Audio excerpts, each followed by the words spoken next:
Military analyst and author TomCooper has been closely monitoring the front lines in Ukraine since the early days of Russia's full-scale invasion. In this interview, we will discuss Russia's current push near Sumy, China's growing role in the war, Europe's real readiness to defend democratic values, and whether Ukraine's defense industry could become a long-term strategic investment for the West. Tom, nice to see you again. Hello, nice to be with you again. Thank you very much for the invitation.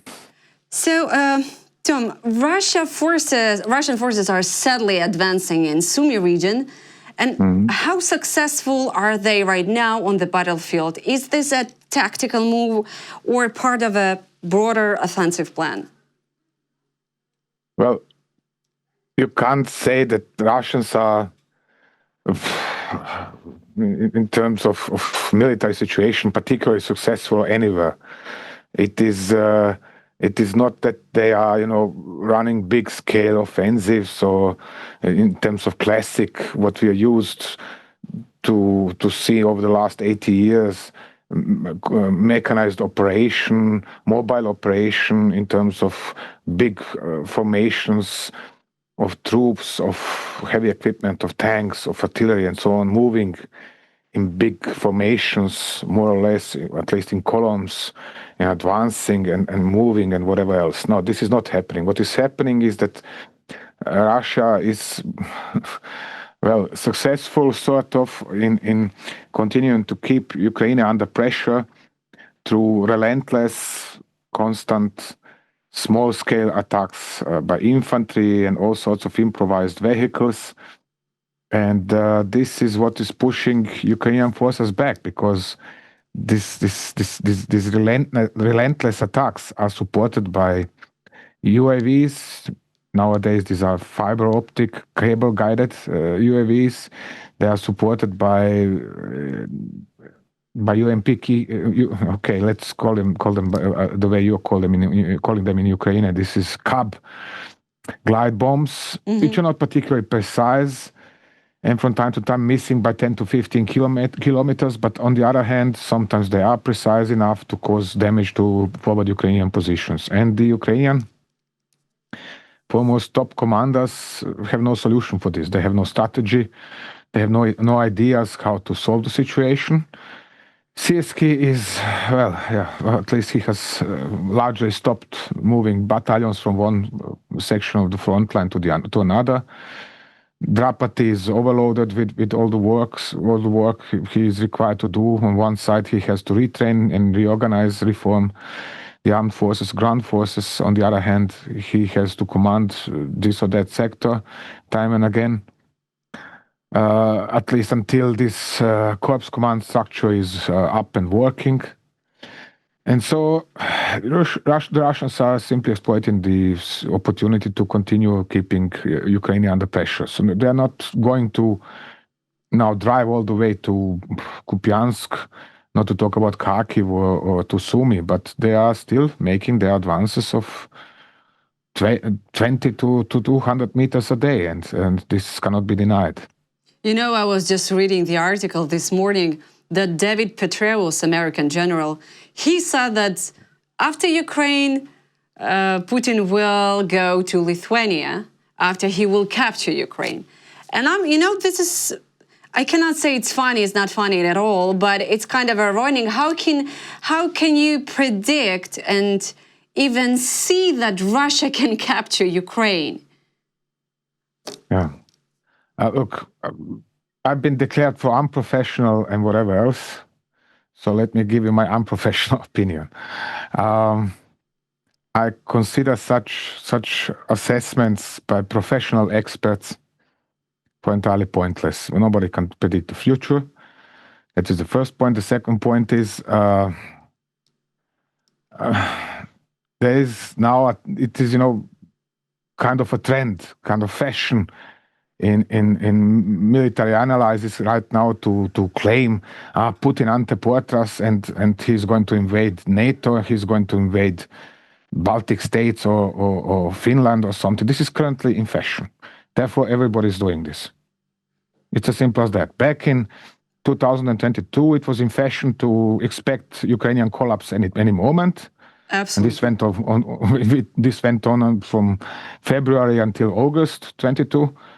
Then it was fashionable to declare Ukraine or to expect or to announce some sort of a massive, major Ukrainian victory in a matter of weeks, where single blow defeat of Russia, that was from September 22 until around March 23, and so on and so on. So you always have such things, and I don't understand them, and excuse me for especially not even paying attention anymore about this, because this is ridiculous.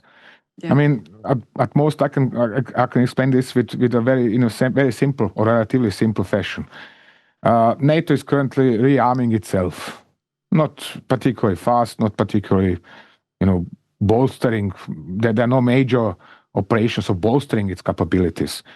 One is refurbishing one airbase here and another airbase there, and then refurbishing or reorganizing or rebuilding the railway tracks from Poland to Baltic states, and a little bit in Finland. There is enough time.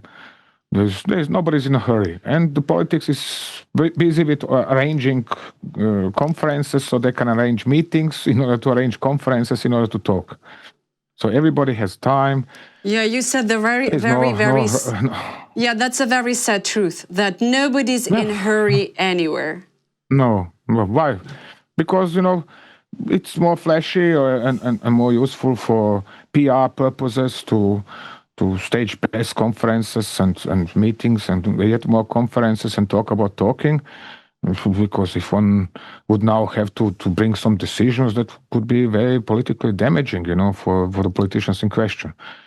And so, okay, I can understand if the new German chancellor says, no, he's not going to reveal future military aid for Ukraine, but if nothing else, then he has his buddies under apostrophes from the Ministry of Defense who like to brag about what is being sent to Ukraine, and therefore they are leaking the details about things they shouldn't be leaking.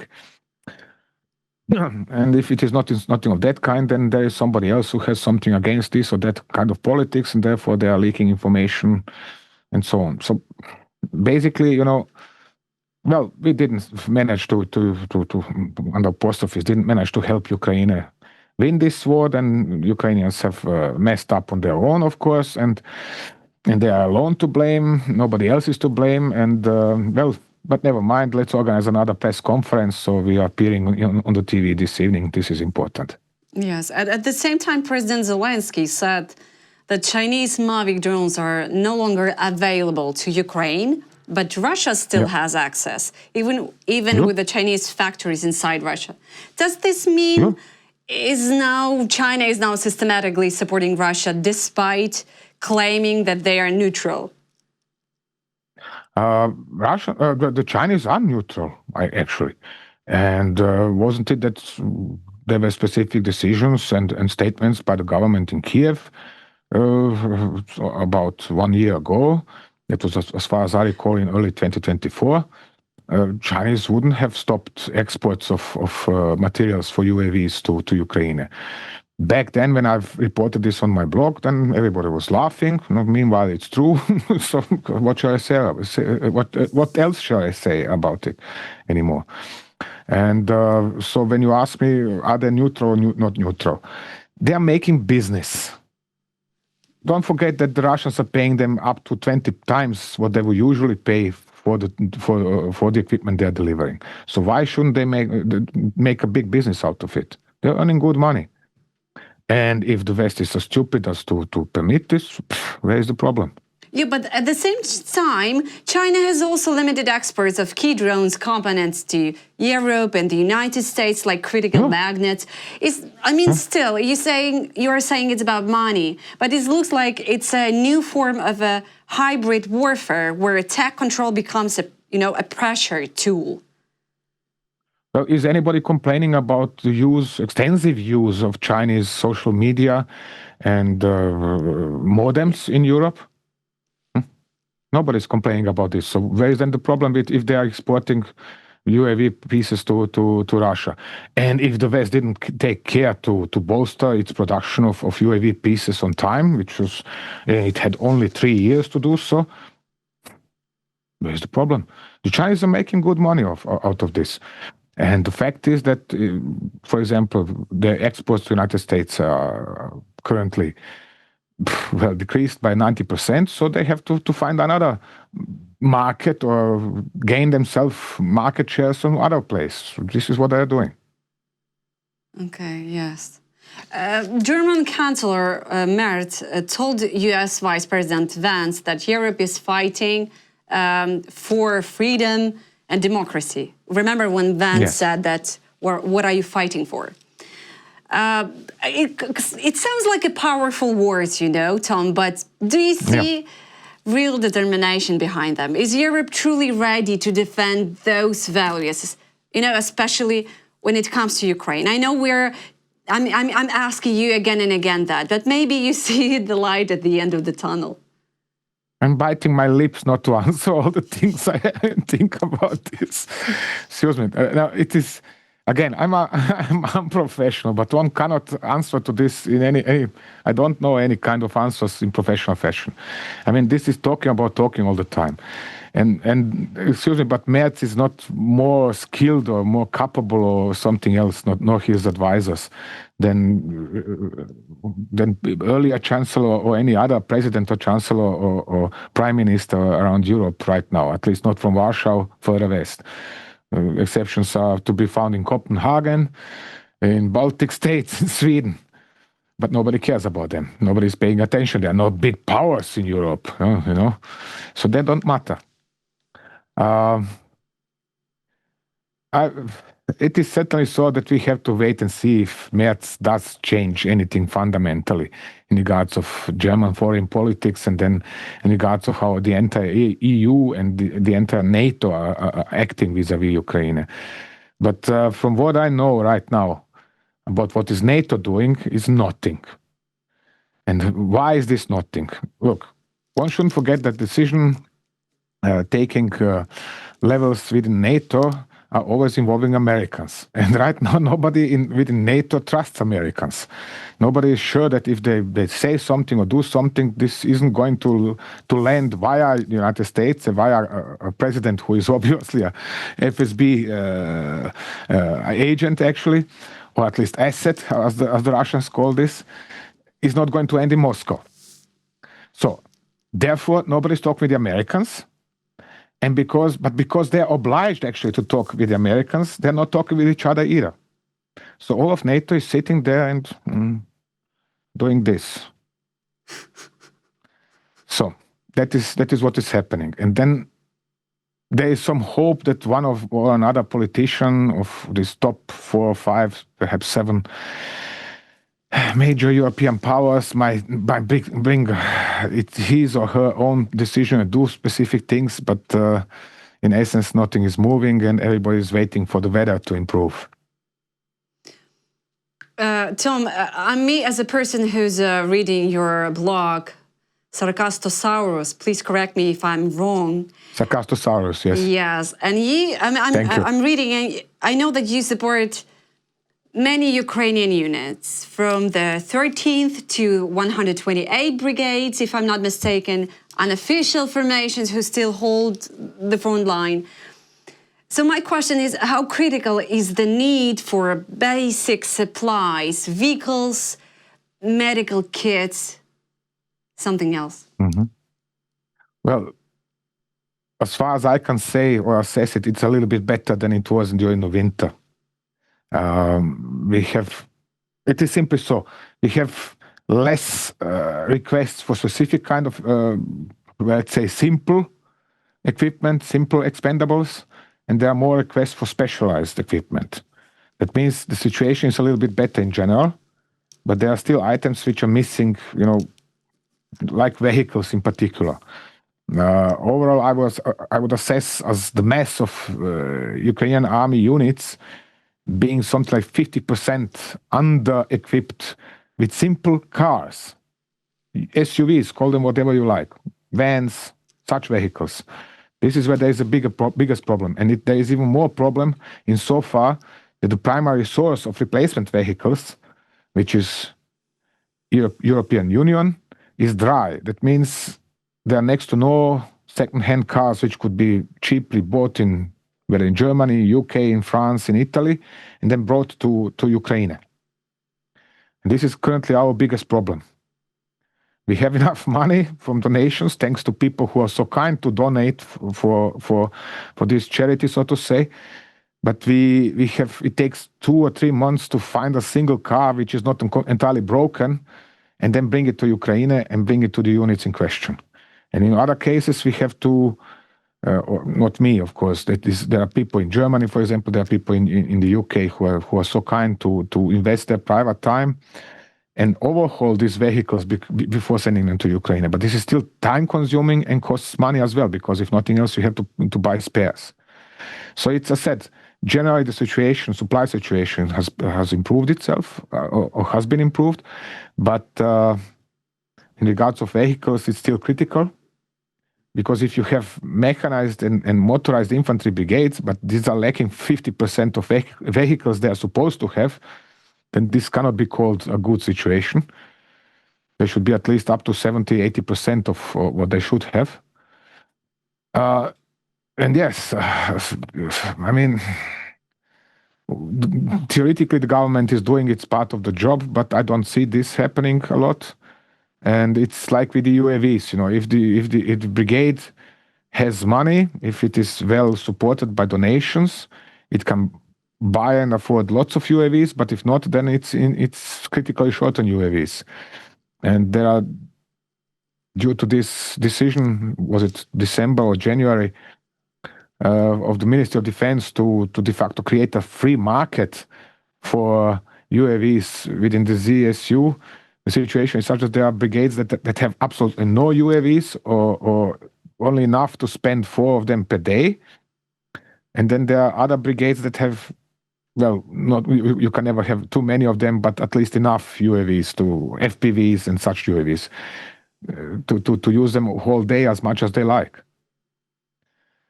So there is a mess in total. That is my impression. Yeah, but Russians at the same time, they are modifying drones with, shrapnel, thermobaric charges, some... Yeah, different warheads, yes. Yes, and is this a sign of Russian tech evolution, or just, kind of a desperation, improvisation? Because I've heard that Ukrainians are quite good in that, and I thought much better. Yeah, well, theoretically, Ukrainians, yes, are more individualistic, more freedom-loving, and therefore much better at innovation. The problem is that plenty of that innovation is not really realistic. It is not easy to realize. It is overthinking and so on. But everybody is trying to push and trying, to get his project or her project into the pipeline. That means financed by the Ministry of Defense and then pushed into production. The next problem is the quality of expertise within the Ministry of Defense. Essentially, there is no quality of expertise, but there is, who is going to pocket more. It means if you bribe the right persons, you first have to bribe the right persons outside of Ukraine. This is interesting, Ukrainians outside of Ukraine, in order to get in touch with the Ministry of Defense, in order to present them your project as a Ukrainian. And then you have to bribe somebody at the Ministry of Defense to buy your project and to start financing it. Mm-hmm. Without this, nothing is working. And then you have, as I said, the Ministry of Defense then says, okay, now you have the project in production, but we are not responsible for any further distribution or anything else. You have to sort this with brigade commanders. I've written a specific post on my blog, and I want to hit with my head the desk on which I'm working the whole time, because I cannot understand this kind of incompetence, this kind of disorganization, this kind of, I don't know how to describe it. This is Ukrainian side. Then on the Russian side, you have this, everything is centralized, very centralized. That means nothing happens without people at the top bringing their decisions. Nobody dares bring decisions. Nobody dares saying da without first ascertaining that the level above says da. So that means in most of cases, decisions are going all the way up to Putin, which in turn means that decisions are taken very slowly. fortunately. But the problem is that the Russians are given a lot of time to bring their decisions and then to implement these decisions. And once they bring a decision, for example, to manufacture Shahid, alias Geran, in big numbers, and they have brought this decision, then they are constructing ever more factories. There are ever bigger factories, and suddenly, as we have seen this now, suddenly under apostrophes, they are launching 300 Shahid or Gerans over Ukraine per night, which is oversaturating the Ukrainian capability to defend.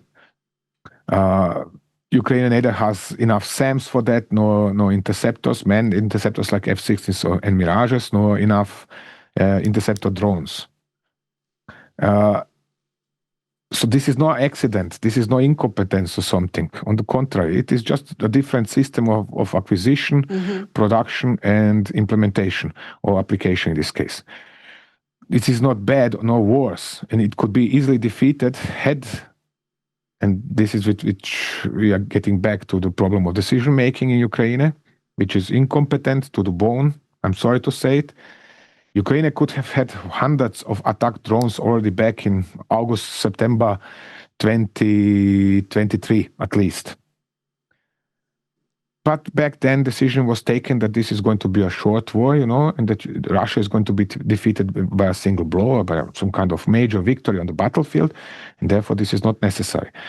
And as a result of that mistake back in 2022, 2023, and similar other mistakes. Well, Tom, 3 years later, that mistake, Ukraine still does not have hundreds of UAVs. Yes, but in that mistake, many people were involved. Not only Ukraine, but also the United States, or the Boris Johnson who was coming back and forth to Kyiv. Excuse me, Natalie, just a second. There is only one person who insisted on launching or fell for the illusion of some kind of super huge, big offensive success, capture or liberation of Melitopol and drive to the Azov Sea. And this person has insisted on such an operation. Or at least he has signed the order for particularly such an operation. There is just one person for this.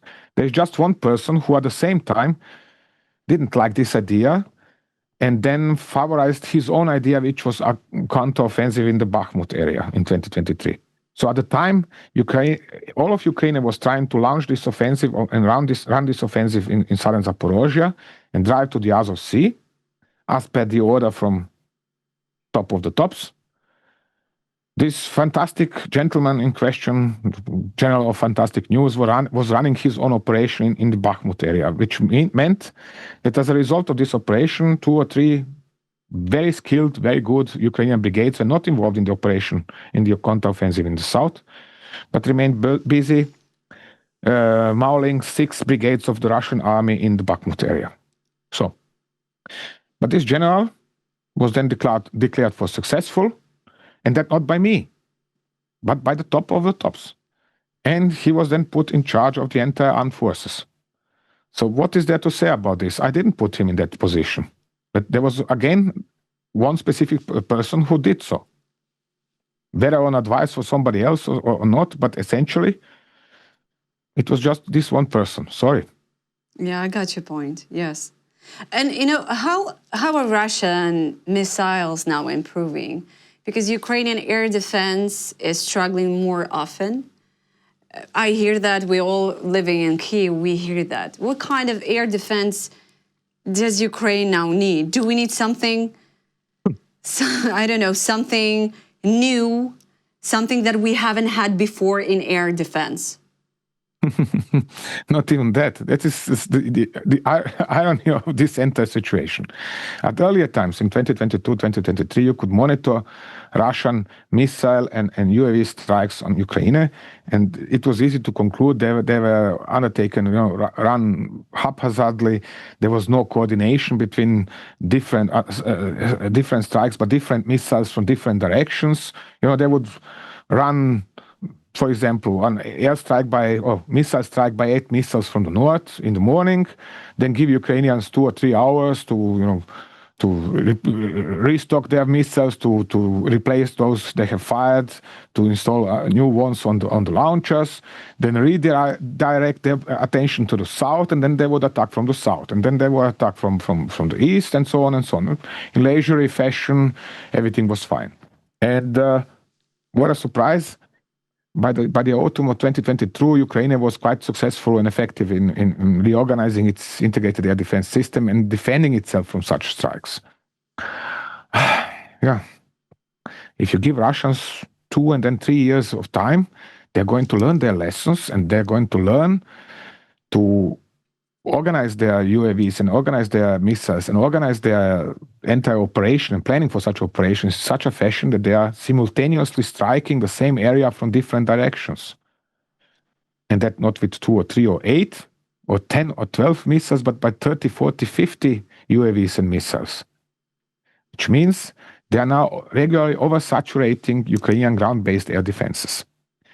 So, to add to this, in 3 years, NATO did nothing to significantly increase its production of surface-to-air missiles. Nothing. It's going to do so later this year, and then in the next year. There is no need to hurry. Why? This is just Ukraine, and nobody cares. So this means that Ukraine first ran out of supplies of its original missiles, those left over from the Soviet times, then spent all the replacement missiles of Soviet origin acquired from abroad, then spent the mass of whatever USA and Europeans have supplied to it. In other cases, NATO was or specific NATO members or governments of specific NATO members were so wise, so far-sighted, that they have, for example, supplied an entire battery of SAMP-T surface-to-air missiles, but with only enough missiles to last for 2 or 3 weeks, which means, okay, now keep in mind, Ukrainians have spent, 2, 3, 6 months of training their operators for this system. Then everything was brought to Ukraine, and then in 2 or 3 weeks, all the missiles were spent. And what now? They're sitting around and waiting to get replacement missiles, but they cannot operate. So the entire effort was in vain. Excuse me. So, and then finally, then the F-16s arrived and Mirages arrived and so on. So now Ukrainian armed Air Force is actually operating F-16s and Mirages and trying to use them to replace the surface-to-air missiles which they are missing. Correspondingly, you hear regular reports, F-16s and Mirage pilots shooting down 3, 4, 5, 6, 7, or even more in one case of Russian UAVs and cruise missiles in a single sortie. And they are regularly flying every single pilot is regularly flying 2 combat sorties per night. I mean, you have to imagine this, flying, just try to stay awake by night, but then try to fly 2 combat sorties per night. And this is immense strain put on the pilots. Okay, so they were simultaneously they were enhanced to the introduction of electronic warfare systems. And these are quite effective. But in grand total, the Russians have learned their lessons after 3 years, what a surprise. And therefore, they are oversaturating Ukrainian air defenses, whether flying interceptors or UAVs or electronic warfare systems or air defenses, ground-based air defenses, by simultaneously attacking the same spot or same target or same area with 30, 40, 50 UAVs and then additional missiles to that. And what a surprise, Ukrainian air defenses are in grand total less effective than they were 2 years ago. Yeah, that's what I'm saying. I mean, this is not funny, Absolutely. I'm smiling about this because this was all obvious that this is going to happen already years ago. There were people, not me, others were warning already years ago. Please do something, increase the production of SAMs, increase the production of that, while there was still time to do so. We are talking about autumn 2023. We are talking about spring of 24. About autumn of 24 again. We're talking about months and years passing by and nothing happening to increase the production, to find cheaper replacements and so on. both Ukraine and the West are always 2 or 3 steps behind developments instead of being ahead of them. Yeah. And there are logical consequences of this. Germany's first funded long-range weapon for Ukraine will be ready in weeks. And my question is, could Western investments in Ukraine's defense industry become a long-term trend? There's no other solution. Excuse me for interruption now. There's no other solution because nothing else works. Sign? Do you see it's a optimistic sign? Of course, yes, I do. I mean, excuse me now. I told you so. It is really so. Back in 2022, I was already explaining on my blog that NATO should stop explaining Ukrainians what to do and how to fight Russians, and instead send them money, of course, in controlled fashion, and then check what is this money spent for, and between others, spend a lot of this money for rebuilding and further developing the Ukrainian defense sector, because Europe obviously does not want to rearm, or if it wants to rearm, then only in very limited fashion. We don't want to provoke Russia, after all. No? We are very friendly people and very civilized, And I said, there was a need to send money to Ukraine and to rebuild the local defense sector. Initially, Kiev was reluctant to accept this kind of aid, but now, 2 or 3 years later, of course, finally it is doing so. And therefore, we have this newest German initiative, which is to support Ukrainian development of long-range attack UAVs like Luti and Bars is the other. So these are going to have a range of 800 to 2,000 kilometers. How soon can now German money get them into mass production, which would be to necessary levels, which would be something like 500 to 1,000 that could be deployed a day? It's a different question, so I'm not talking about just 2 weeks, but I have my doubts that all the necessary operators and infrastructure necessary for such a massive deployment of such weaponry can be deployed within such a short period of time. I'm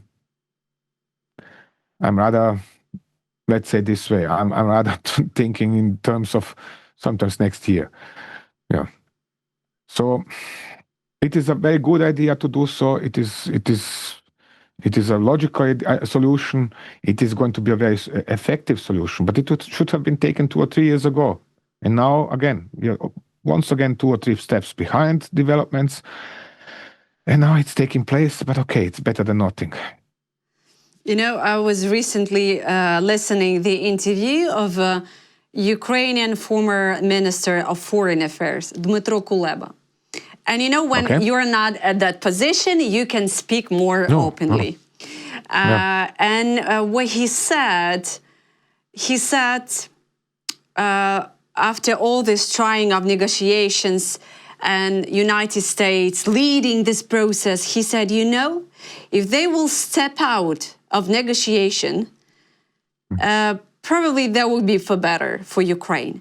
It's not the question about whether they give a weapon or not. We're not talking about that. But if they will step back, probably that will be for best. What do you think?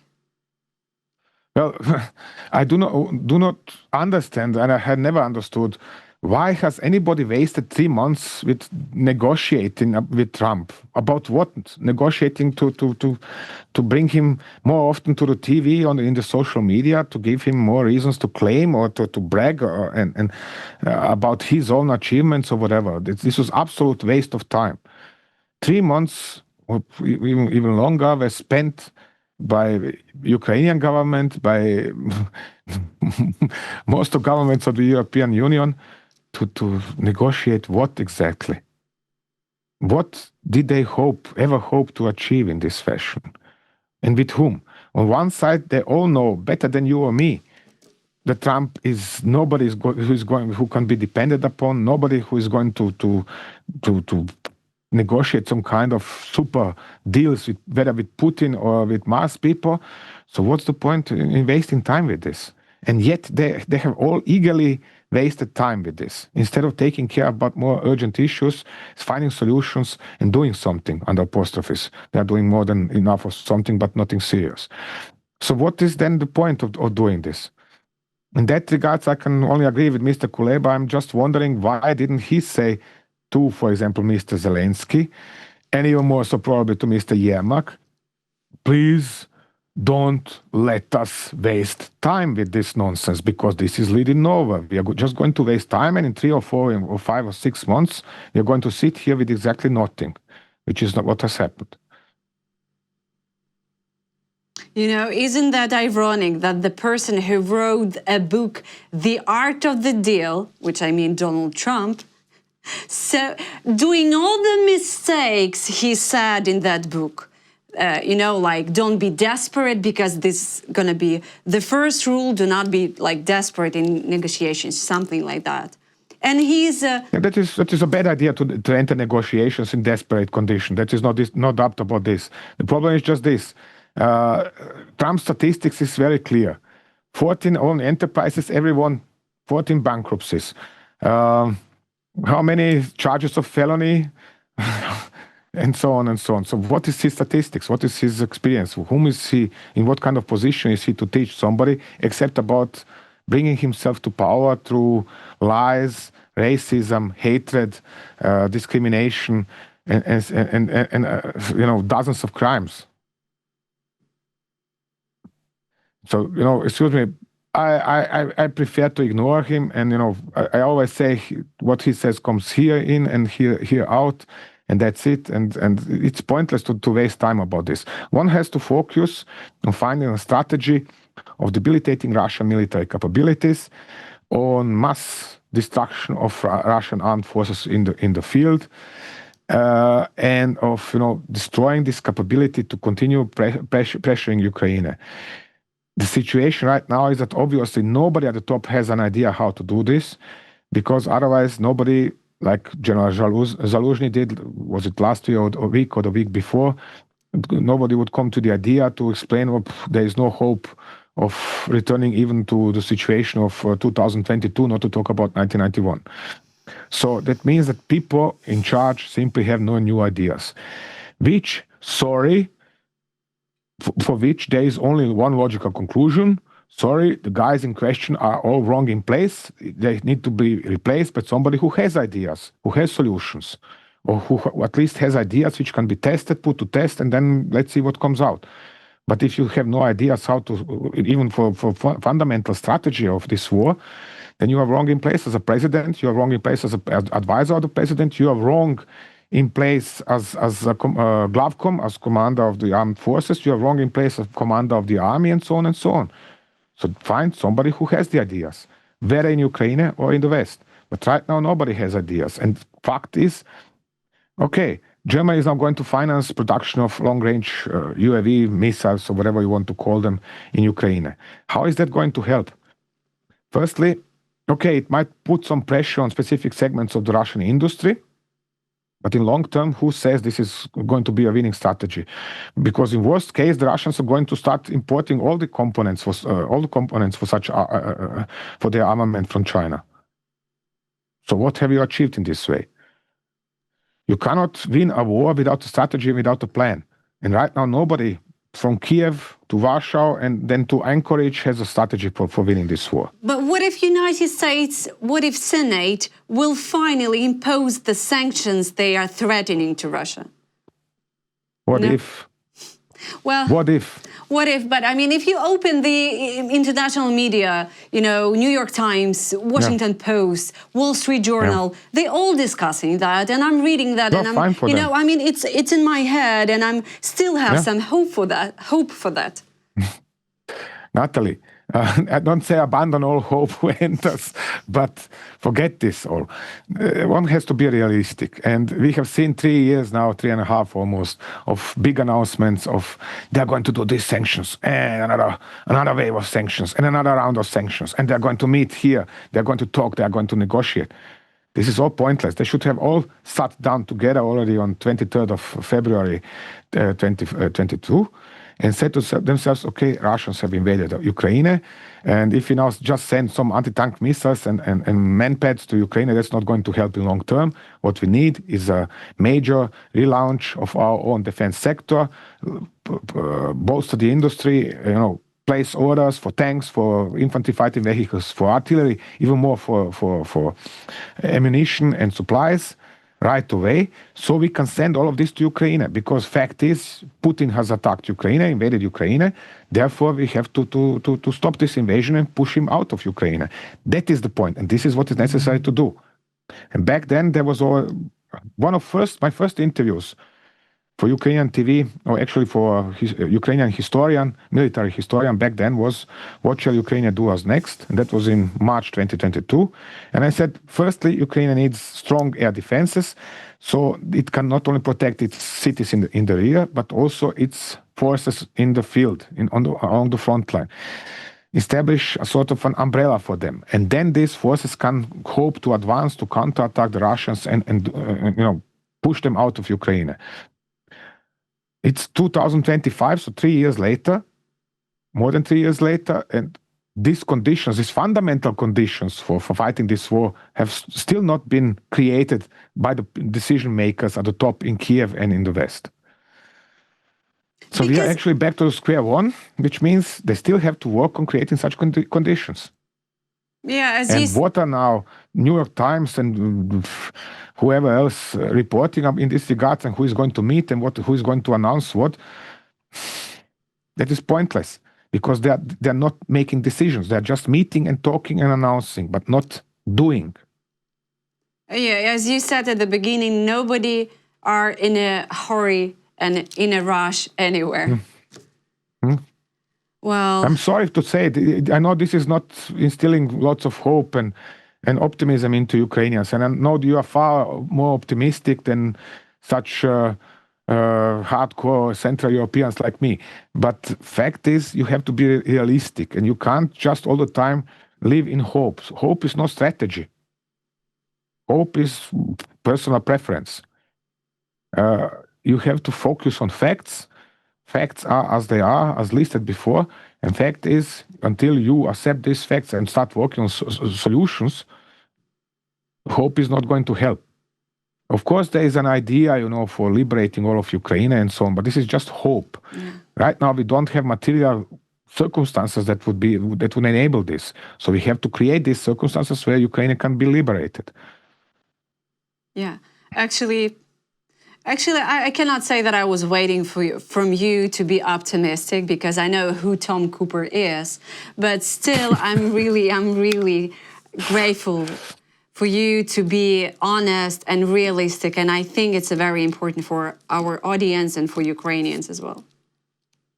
Well, you can be sure the moment something changes, I'm going to be very happy about, being able to report a change and you will give us a positive. sign. You will give us a sign. I know. Just please don't tell me the same like a colleague of you from some other TV channel in Ukraine that was in spring 23, when she was explaining me that I'm too pessimistic and that the Ukrainians are going to show it to me, with the counteroffensive in the summer of 23. Because I was warning her, don't take the Russians too easily. This is not going to work that easily, and so on. Point is this, again, one has to be realistic, and this is a starting point. You cannot constantly deny and belittle and whenever the Russians, it's a classic example for Ukraine, whenever the Russians bring something new to the battlefield, some new weapon, Ukrainians' first reaction is, it can't do that and it can't do that. Yes, but it is a new weapon and you have no means to counter it. And classic example, this fiber optic cable guided FPVs or UAVs, they are now striking Ukrainian Segway. Nobody's smiling about this. It was similar with CAB glide bombs. You call them CAB, I call them UMPK. So at first, no, they are hitting nothing. They're missing by 100 meters here, 200 meters there. We don't know what are they even targeting. 500 meters over there, some explosion. Last year, we have seen what they can do and what kind of losses they have caused to Ukraine. Then, finally, somebody has developed countermeasures for them and caused them to miss again. But now they are back. Modified Cubs are in operations. They are striking again. If you're belittling such efforts and not taking Russians seriously enough, you're just this is lethal. Nothing else. You're killing yourself. I also. No. So what is necessary is to be deadly serious, take this seriously, objectively, especially yourself, the people in charge of the armed forces, the people in command of in political sense, they have to start with themselves, be objective and say, okay, we have messed up here, screwed up there. Now we have to change this, do something else. If they don't do that, they are wrong in place. They have to be replaced. This is what I'm explaining already since autumn last year. So either they change or they are replaced, or they are exchanged. That is the solution. That is where it needs to start. Because right now, Ukraine is actually holding and not collapsing. And this is not only right now, this is actually since 24th of February 2022. It is holding out not because of presidents or generals or heroes of Ukraine, but because of those skilled brigade, battalion commanders, company commanders, section commanders, and plentiful of patriotic Ukrainians, people, everyday people who are fighting, who are getting killed, maimed, or worse, every single day. This is what is holding Ukraine, and not some generals or whoever. So they are actually replaceable. The generals and the politicians are replaceable, not the people who are fighting this war. And this is the point. They need support. They need our help. And this help needs to be organized. It needs a plan behind it, and it needs a purpose. If there is nothing of that, and right now there is nothing, then we can continue talking as much as we like. Yeah, Tom, thank you so much. Yeah, you should never underestimate your enemy. That's true. That's the first thing, yes. Absolutely. Thank you so much for your time, for your answers, and I hope to see you again.